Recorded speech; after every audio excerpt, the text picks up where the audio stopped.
Laboratorium Mercy.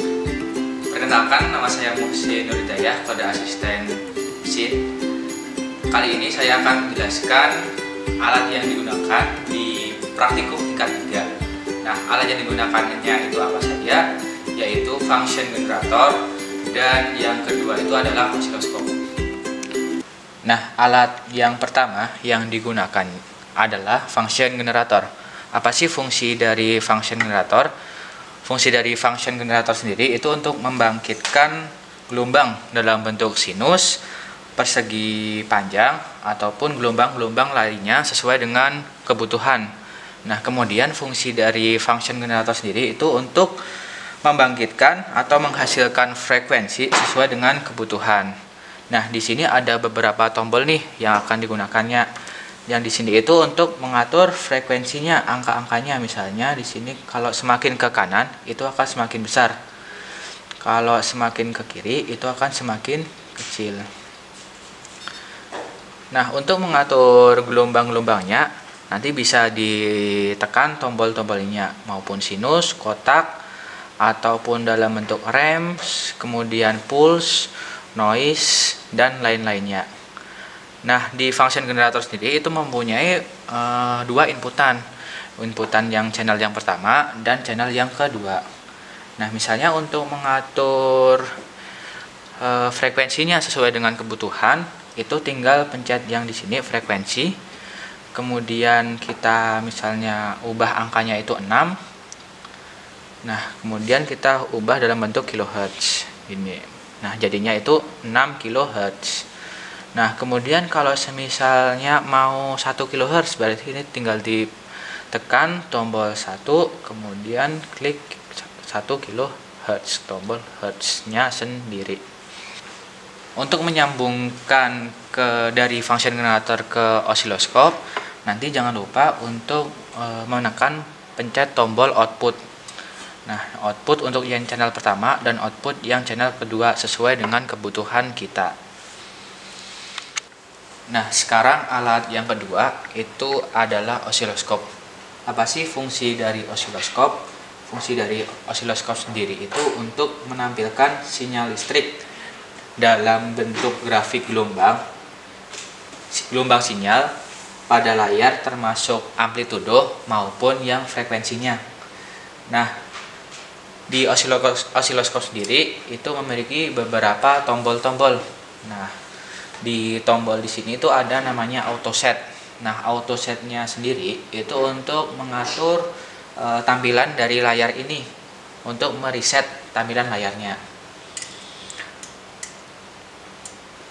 Nah, kemudian untuk yang tombol yang di bawahnya itu adalah run dan stop.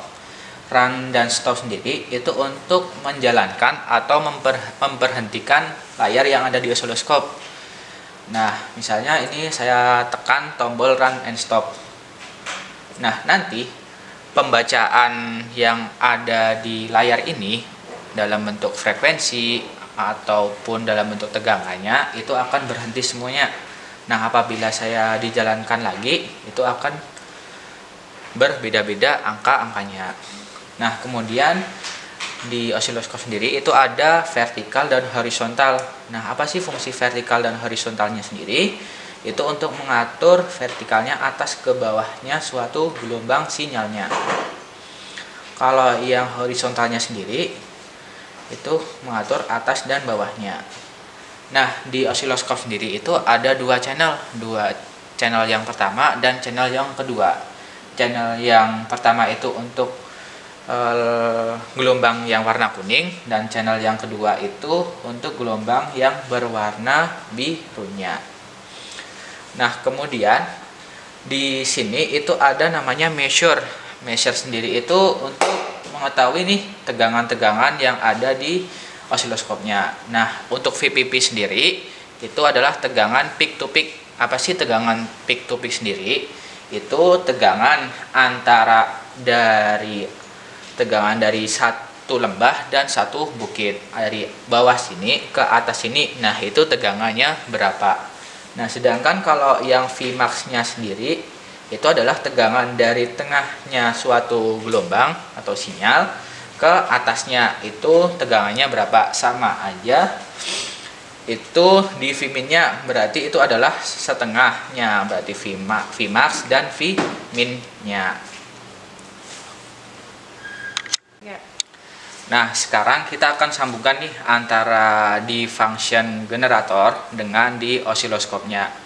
Nah, inputan dari function generatornya sendiri itu kita atur 5 kHz. Nah, setelah kita atur frekuensinya, kita bisa atur di amplitudenya. Bisa ditekan tombol ini, mau berapa tegangan peak to peak-nya. Bisa atur misalnya 10 peak to peak-nya. Ataupun bisa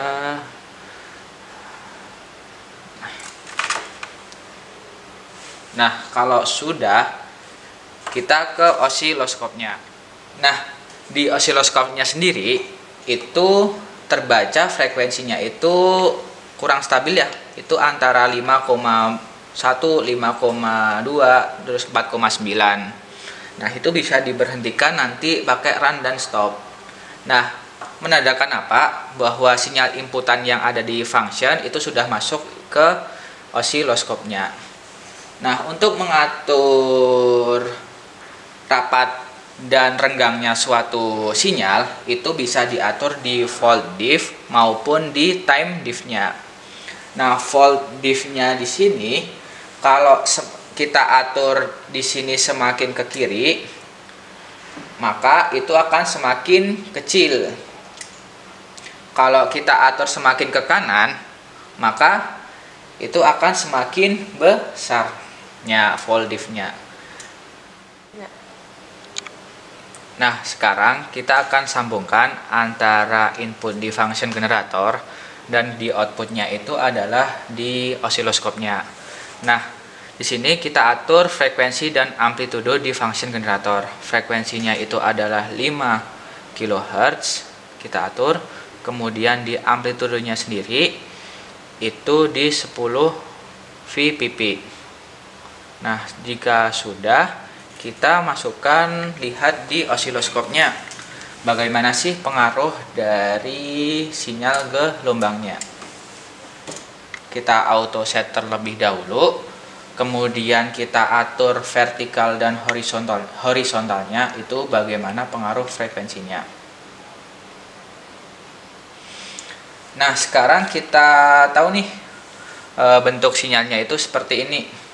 Nah, untuk mengatur volt diff-nya maupun time diff-nya itu bisa diatur di sebelah sininya.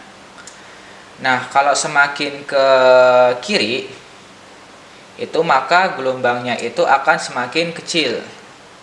Nah, sedangkan kalau ke sebelah kanan itu gelombangnya itu akan semakin rapat. Nah, kalau di time diff-nya sendiri itu untuk mengatur samplingnya. Seberapa besar sih sampling yang telah terbaca di osiloskopnya. Kalau semakin ke kiri, maka samplingnya itu akan semakin banyak. Kalau ke kanan, maka samplingnya itu akan semakin sedikit. Nah, sekarang kita baca nih tegangan yang dihasilkan di osiloskopnya. Nah, tegangan yang dihasilkan di osiloskopnya di sini itu adalah tegangan puncak ke puncak atau VPP. Tegangan puncak ke puncak yang dihasilkan di channel pertama yang berwarna kuning itu 52,52 dan 53 volt. Sedangkan kalau yang di channel 2 itu tidak ada inputannya. Jadi tegangannya masih dalam bentuk milivolt ataupun dalam bentuk nolnya. Nah, frekuensi juga yang ada di sini itu sudah sama seperti yang tadi inputannya, yaitu 5 kHz-nya.